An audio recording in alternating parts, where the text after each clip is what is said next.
Good morning, students. Today we will continue with our next topic, that is protein. Protein basically are made up of small unit called amino acid. The basic structure of protein is a chain of amino acid that contain carbon, oxygen, hydrogen and nitrogen. Basically in our diet you find 23 types of amino acid, out of which the human body can make only 13 of non-essential amino acid by itself with the help of 9 essential amino acid. These 9 amino acid who are very essential for our diet, it is basically found in our available in our diet.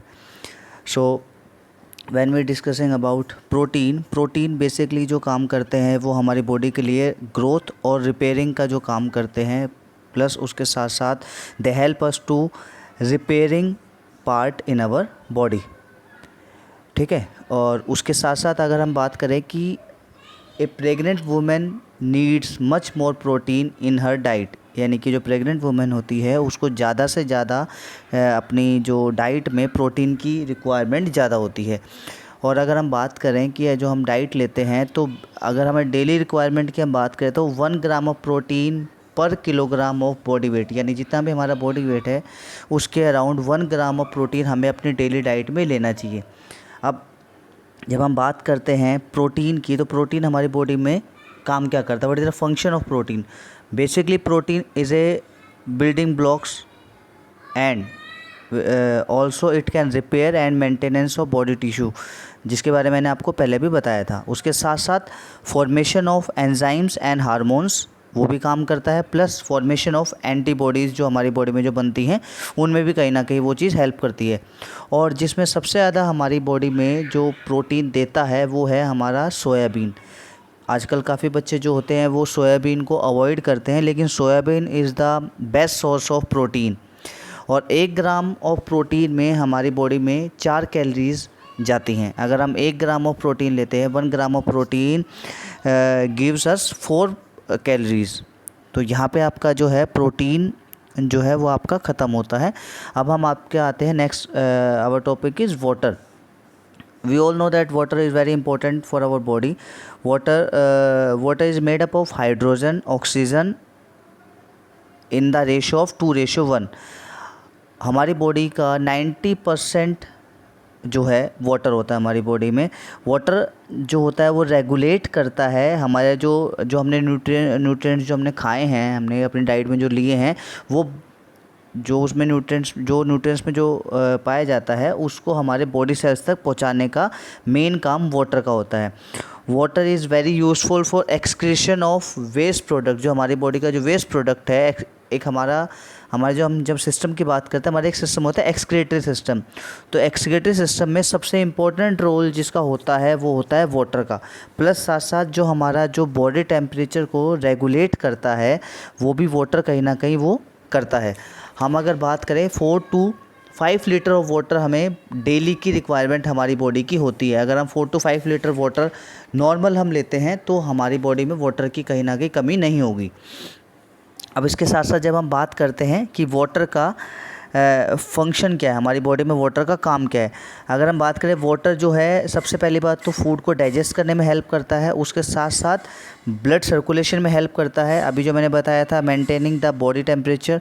उसके साथ साथ supply the minerals salt to our body, जो हमारा उसको पहुंचाता है. Plus साथ साथ जो हमारे रिमूव द वेस्ट प्रोडक्ट, जैसे अभी एक्सक्रीटरी सिस्टम के द्वारा मैंने आपको बताया था.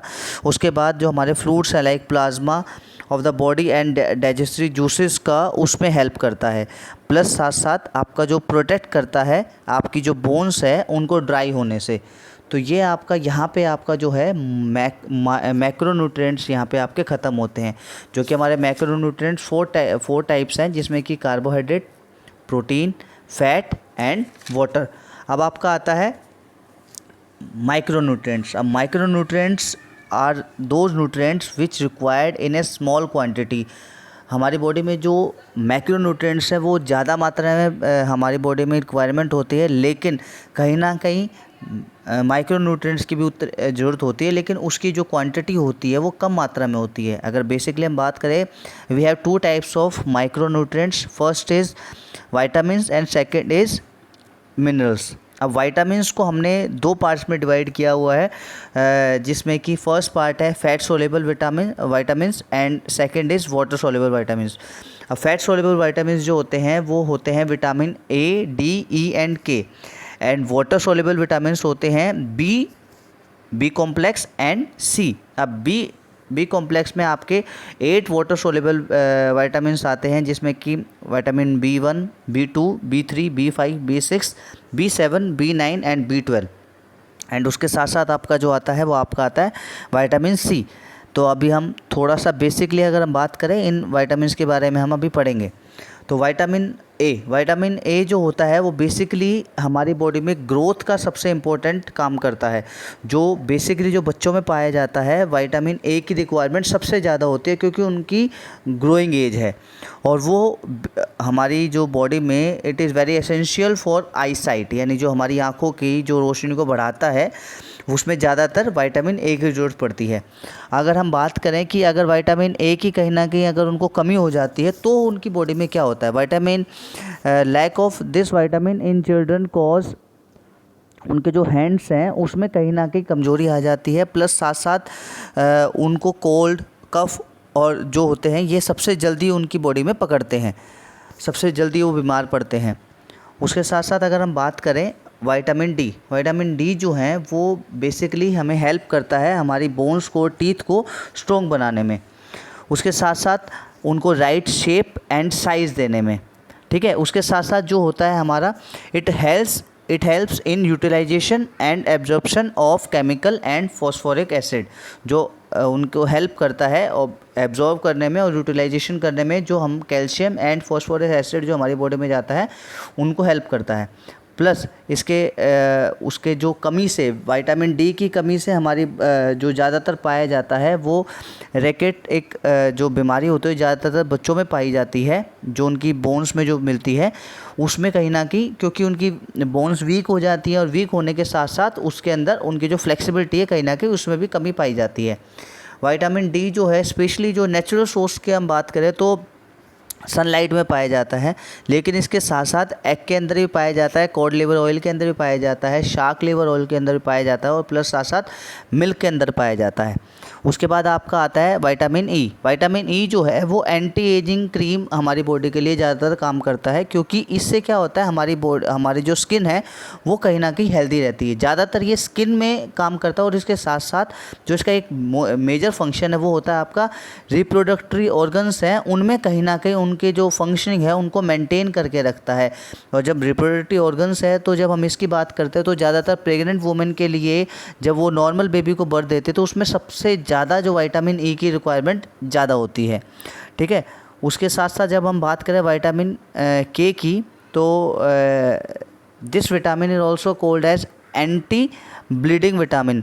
ये एंटी ब्लीडिंग विटामिन भी कहीं ना कहीं पाया जाता है और जो जो हमारे जो ब्लड में कहीं ना कहीं इसमें जब कमी होती है तो उसमें कहीं ना कहीं परेशानी होती है। तो यहाँ पे आपके जो अभी जो मैंने बताए थे आपके आते हैं आपके फैट सोल्युबल विटामिन।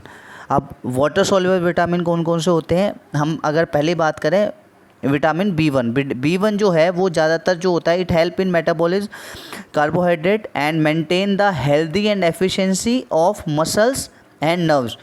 जो नर्वस सिस्टम है और जो उसके मसल्स हैं कहीं ना कहीं उसमें उनके जो अच्छे फंक्शनिंग के लिए पाया जाता है। साथ साथ इसके जो कमी से जो ज़्यादातर पाया जाता है वो बेरी एक बीमारी है वो कहीं ना कहीं इसमें पाई जाती है। उसके साथ साथ अगर मैं बात करूं इसमें जो इसके जो हम बात करें जब उसकी कमी से क्या क्या चीज़ें होती हैं कि हेडेक सबसे ज़्यादा होता है, नींद आनी कमी हो जाती है, प्लस साथ साथ जो हमारी मसल्स हैं उसमें वीकनेस आ जाती है। कॉन्स्टिपेशन भी इसकी एक और रीज़न है जब B1 की कमी से जो हमें होता है। अब विटामिन B2 जो है वो एंटीऑक्सीडेंट है और जो हमारी बॉडी में जो हमारे ब्लड सेल्स है कहीं ना कहीं उनको मेंटेन करने में हेल्प करता है, प्लस साथ साथ जो हमारा है स्किन और आई को प्रोटेक्ट करता है।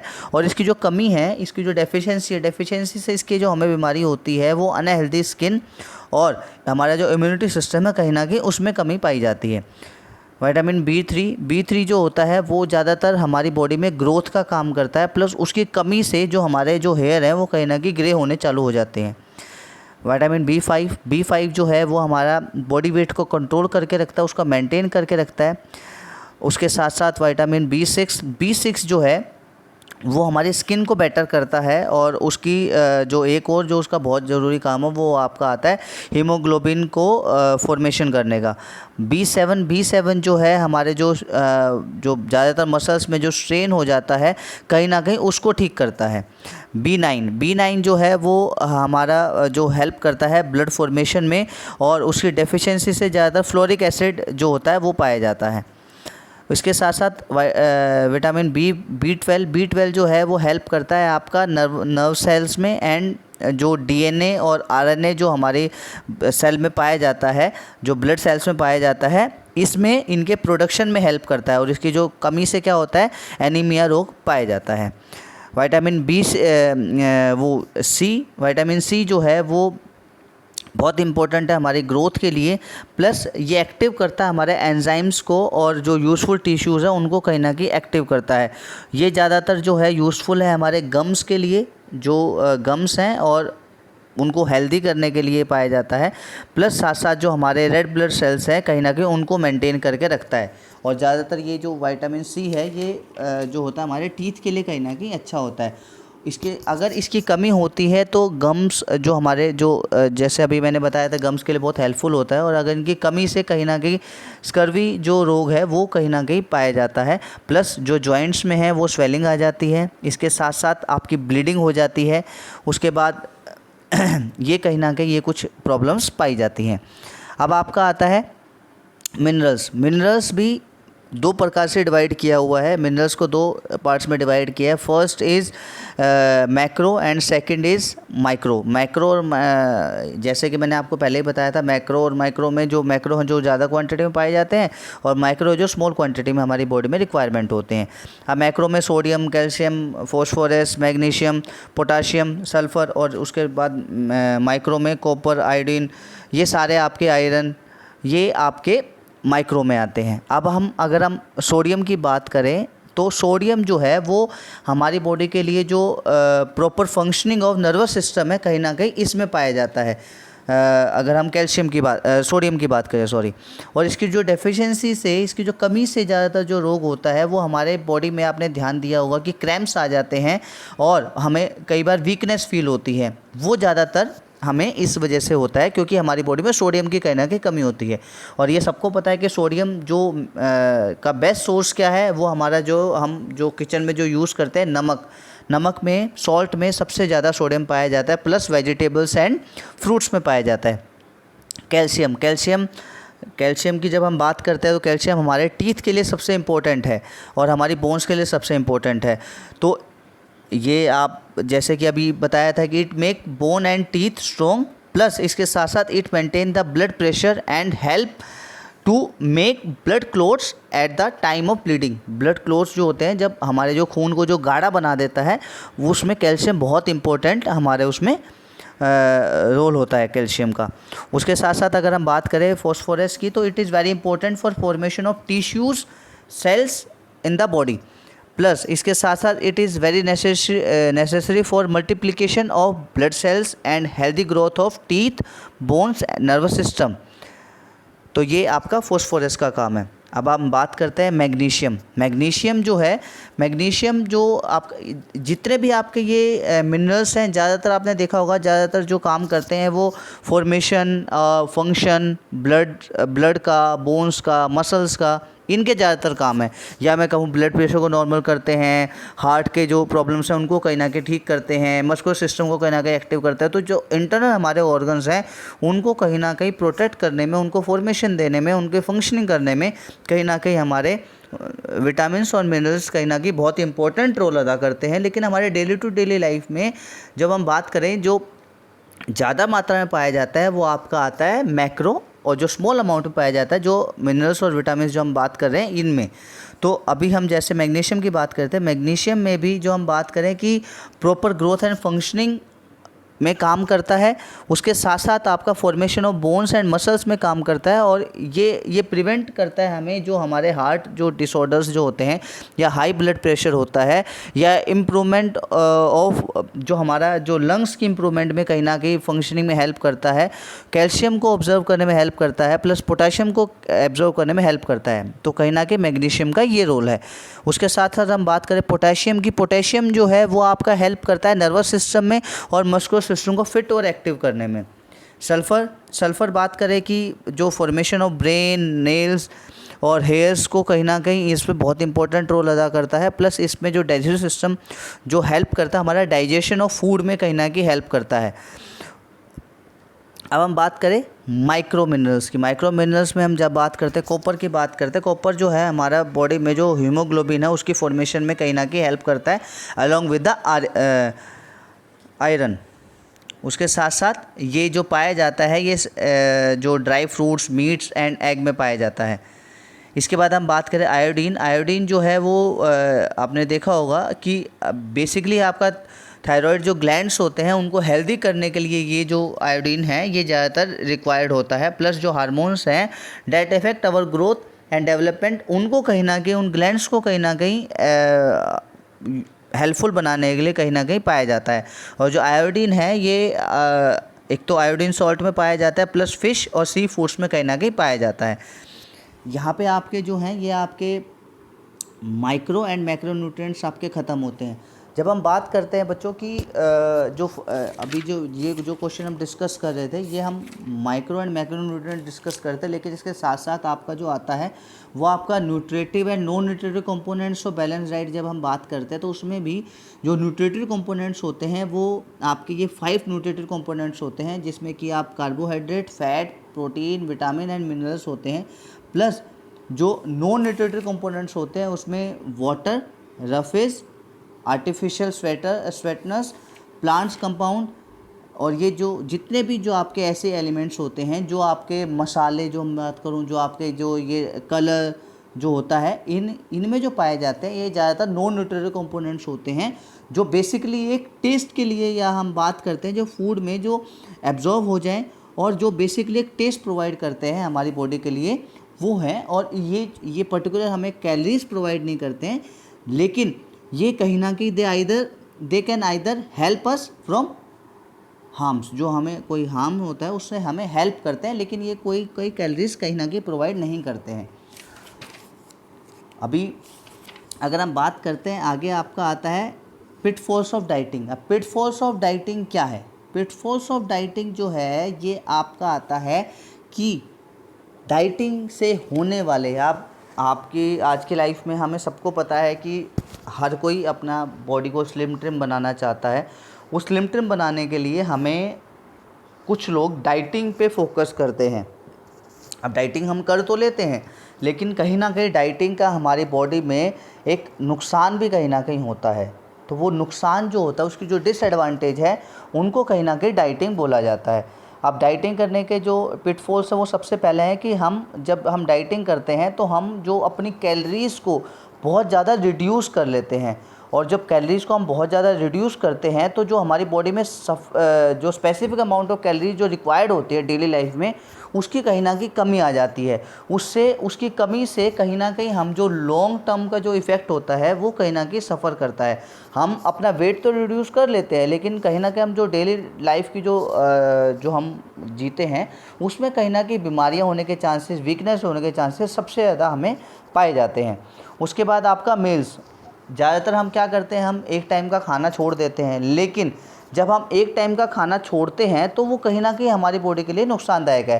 People are often to skip meals to reduce weight, यानी कि वो ज़्यादातर क्या करते हैं, वो अपना जो एक टाइम का खाना जो है वो छोड़ देते हैं।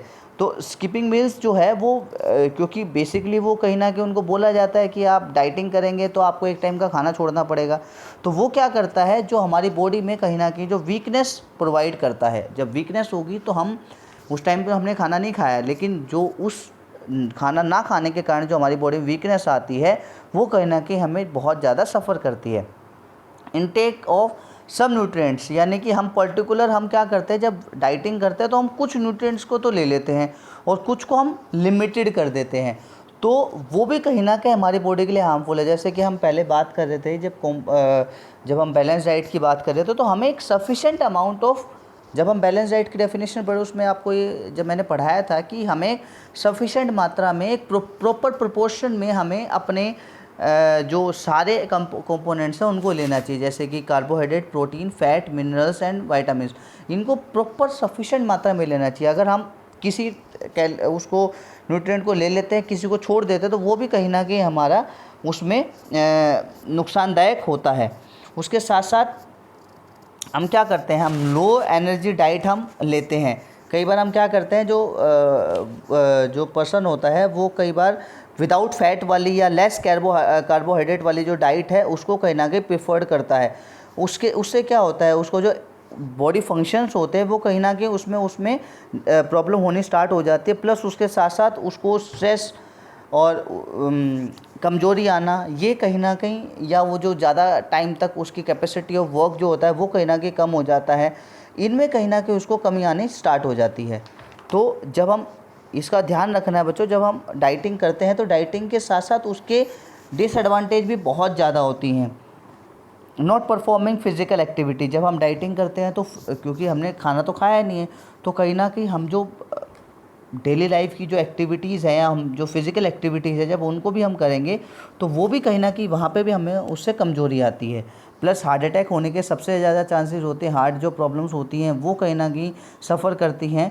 प्लस साथ साथ उसके साइड इफ़ेक्ट्स बहुत हैवी होते हैं। जब हम डाइटिंग करते हैं तो कैलोरीज नहीं लेते तो साइड इफ़ेक्ट बहुत ज़्यादा हैवी होते हैं। सिर में दर्द हो जाना, आपके मसल्स में क्रैम्प आ जाना, कॉन्स्टिपेशन हो जाना, और आपका जो हम जब सोते हैं तो नींद कम आना, उसके साथ साथ आपका जो बोन की डेंसिटी है उसमें कहीं ना कहीं कमी आ जाना, फैटीग हो जाना, टायर्डनेस हो जाना, ये सारी प्रॉब्लम्स कहीं ना कहीं आपकी इसमें आती हैं। उसके साथ साथ इमोशनल डेंजर में कई बार हमारा जो इमोशंस जो हैं, हमारे मूड स्विंग बहुत ज़्यादा हो जाता है। उसके साथ साथ हमारा इंटरेस्ट जो है वो कहीं ना कहीं एक्टिविटीज़ में कहीं ना कहीं वो कम हो जाता है, कॉन्फिडेंस में कमी आ जाती है, सेल्फ एस्टीम में कमी आ जाती है। जो हम कई बार टेंस रहना चालू कर देते हैं, कई बार हम गुस्सा आने स्टार्ट कर देते हैं, हाई लेवल ऑफ स्ट्रेस हमारे बॉडी में कहीं ना कहीं कन्वर्ट हो जाता है। तो ये सारी कमियां आपके उसमें डाइटिंग के कारण आनी स्टार्ट हो जाती है। मेंटल डिसऑर्डर्स कहीं ना कहीं आने स्टार्ट हो जाते हैं जब आप डाइटिंग करते हैं। तो ये सारी आपके पिटफॉल्स ऑफ डाइटिंग अभी जो मैंने आपको बताए ये सारे वो हैं। उसके बाद आपका अगला टॉपिक इसमें आता है कि फूड इनटॉलरेंस क्या है। अब जब हम फूड इनटॉलरेंस की बात करें तो फूड इनटॉलरेंस वो अमाउंट ऑफ फूड है जो हमारा जो डाइजेस्ट सिस्टम है जिसको प्रॉपरली डाइजेस्ट ना कर पाए, जिसको उस पर्सन को उस फूड को पर्टिकुलर डाइजेस्ट करने में कहीं ना कहीं प्रॉब्लम हो रही हो, तो उस फूड एलिमेंट को फूड इनटॉलरेंस बोला जाता है, उस चीज़ को फूड इनटॉलरेंस बोला जाता है।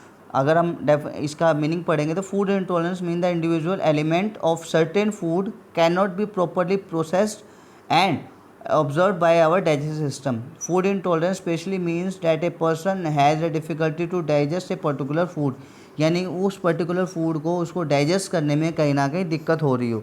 अब इसकी कहीं ना कहीं अगर इसके मैं बात करूँ साइन एंड सिम्टम्स क्या हैं, नर्वसनेस आ जाना, स्वेटिंग आ जाना, आपका जो हेडेक हो जाना, माइग्रेन हो जाना, डायरिया हो जाना, बर्निंग सेंसेशन जो स्किन में कहीं ना कहीं एक बर्निंग सेंसेशन हो जाना, ब्रीथिंग प्रॉब्लम हो जाना, उसके बाद चेस्ट का या फेस का टाइट हो जाना, ये सारी कहीं ना कहीं उसमें साइन एंड सिम्टम्स हैं। इसके बाद अगर हम बात करते हैं कॉजेज़ की, तो उसके कॉजेज़ क्या हैं। कॉजेज़ हैं कि उसमें जो हमारे खाने में कई बार जो एंजाइम्स का कहीं ना कहीं एब्सेंस हो जाना, जो हम खाना लेते हैं, जो हमने खाना उस टाइम पर पर्टिकुलर खाना खाया है उसमें कहीं ना कहीं जो एंजाइम्स है जो उसमें डाइजेस्ट करने में हेल्प करते हैं, उनकी कहीं ना कहीं अगर कमी आ जाती है तो उसके कारण हमें कहीं ना कहीं प्रॉब्लम होती है। उसके बाद केमिकल, उस पर्टिकुलर फूड में कुछ समोदा जो केमिकल्स होते हैं वो हमारी बॉडी के लिए ज़रूरी होते हैं, लेकिन कुछ इंसानों के लिए वो पर्टिकुलर केमिकल कहीं ना कहीं प्रॉब्लम क्रिएट करते हैं, तो उस कारण से भी उनको बीमारी हो जाती है। फूड पॉइजन टॉक्सिन्स, कुछ टॉक्सिन्स जो होते हैं, some food have natural occurring chemicals that can have a toxin effect on human. कई बार हमारी जो खाने में कुछ ऐसे फूड टॉक्सिन्स होते हैं जिससे हमें वोमिटिंग होने के चांस, कई बार आपने कई बार देखा भी होगा कि जब हम खाना खा लेते हैं तो कई बार वो डाइजेस्ट नहीं हो पाता, और जब तक हम वोमिटिंग ना कर लें तो वो पर्टिकुलर हमारे पेट में उसका इफ़ेक्ट रहता है। तो ये आपके जो हैं ये हमने अभी डिस्कस किए कि फूड इंटॉलरेंस क्या है।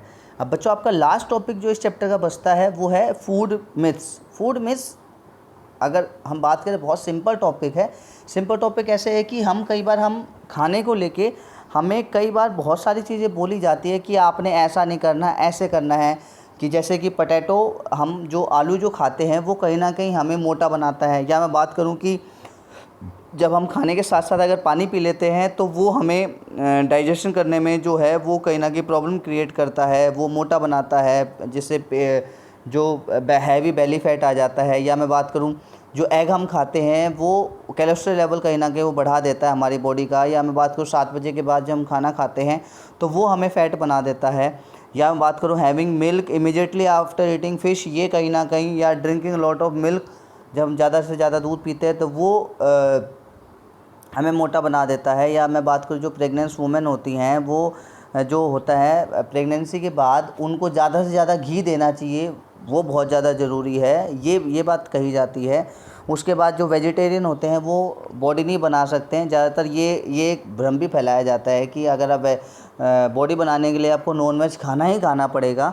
और या फिर हम बात करें कि हेल्दी जो फूड होता है वो बहुत ज़्यादा एक्सपेंसिव होता है। ये भी बहुत ज़्यादा बार बोली जाती है कि अगर आप प्रोटीन ले लेंगे, या जो आजकल अलग अलग जो जब आप जिम में जाते हैं तो आपको ये चीज़ बोली जाती है कि आपको प्रोटीन लेना ज़्यादा ज़रूरी है, आपको इन चीज़ों से ही बॉडी बनेगी। या फिर मैं बात करूँ कि जो नेचुरल तरीके हैं उनसे आपकी बॉडी नहीं बन सकती है। या एक्सरसाइज जो होता है वो जब आप ज़्यादा ज़्यादा एक्सरसाइज करेंगे तो आप ज़्यादा खाना खाएँगे, ये बात भी बोली जाती है। तो ये सारे एक मिथ्स हैं जो बच्चों के अंदर, या जो मैं बात करूं जिनको भी अपनी डाइट कॉन्शियस होते हैं उनके अंदर ये चीज़ें डाली जाती हैं।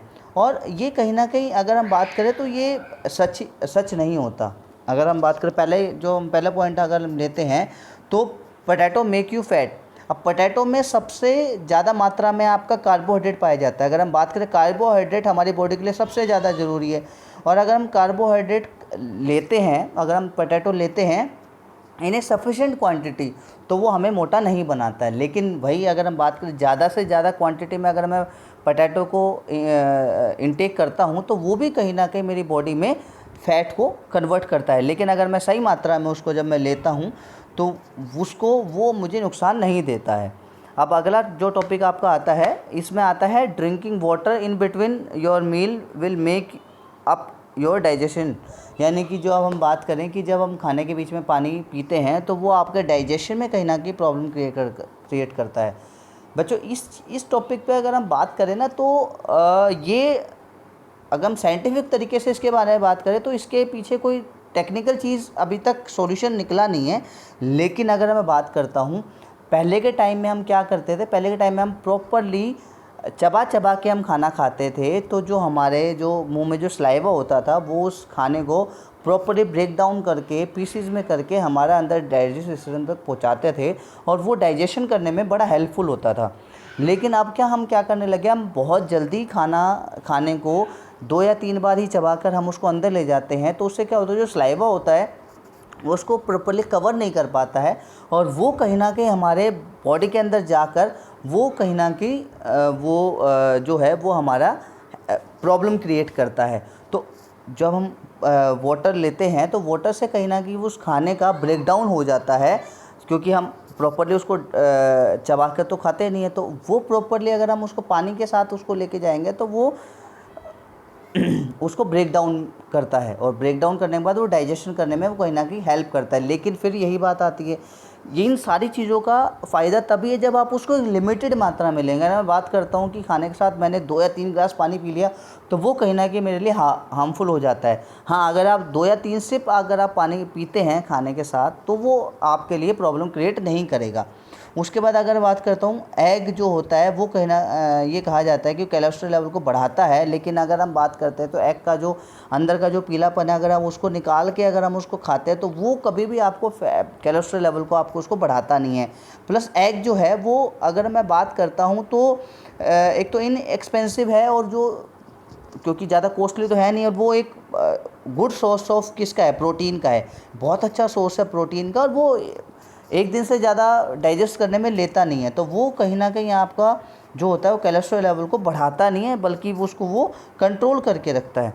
उसके बाद अगर मैं आपसे आगे बात करता हूँ तो drinking A lots of milk, या अगर मैं बात करूँ कि शाम को 7 बजे के बाद हमने खाना नहीं खाना चाहिए, वो आपको फैटी बना देता है, तो ये हमारे रूटीन के ऊपर होता है कि हम जितनी कैलोरीज मैंने इनटेक करी है, वो डिपेंड करता है कि मेरा फैट बढ़ेगा या घटेगा। अगर मैं बात करता हूँ मैं 3-4 चपाती मैंने खा ली, तो कहीं ना कहीं मेरे फैट पे असर पड़ेगा। लेकिन अगर मैं अपनी जो डाइट है उसको कहीं ना कहीं कंट्रोल करके रखता हूँ, प्लस अपनी एज के हिसाब से डाइट लेता हूँ, तो वो मुझे कहीं ना कहीं मेरे फैट में मुझे कन्वर्ट नहीं करेगा। तो इसलिए मुझे डिपेंड करता है। और दूसरा सबसे इम्पोर्टेंट कि जो स्लीपिंग पैटर्न है उसके हिसाब से बहुत सारी चीज़ें डिपेंड करती है। कुछ लोग ऐसे, अगर मैं बात करूँ 7 बजे खाना खा के सो जाएंगे, तो उनके लिए भी वो हार्मफुल है 7 बजे से पहले खाना खाना भी। कुछ लोग ऐसे हैं जो 8 बजे खाना खाने के बाद 11 या 12 बजे सोते हैं, क्योंकि उनका रूटीन स्लीपिंग पैटर्न ऐसा बना हो, वो प्रॉपर वॉकिंग कर लेते हैं, उसको डाइजेस्ट कर लेते हैं, तो वो कहीं ना कहीं उनको हार्मफुल नहीं होता है। तो ये कुछ पॉइंट्स ऐसे हैं, जैसे अगर 1-2 पॉइंट और मैं ले लेता हूँ कि eating ghee for a pregnant women will be very useful for them. तो ये भी कहीं ना कहीं एक नेगेटिव धारणा बनी हुई है लोगों की, कि जब कोई लेडी माँ बनती है तो उसको ज़्यादा से ज़्यादा देसी घी के लड्डू खिलाओ, या फिर हम बात करें कि उसके लिए वो घी ज़्यादा ज़रूरी है, देसी घी। ऐसा कुछ नहीं है। अगर हम 1 से 2 चम्मच उसको डेली रूटीन में अगर हम उसको घी देते हैं तो वो उसके लिए ठीक करता है। लेकिन अगर हम ज़्यादा उसको जो देसी घी है वो ज़्यादा खिलाते हैं, तो वो भी कहीं ना कहीं उसके लिए हार्मफुल हो जाता है। तो ये आपके कुछ ऐसे पॉइंट्स हैं जो हमारे लिए ज़रूरी थे, और आई होप आपको ये चैप्टर समझ आया होगा। अगर फिर भी इन केस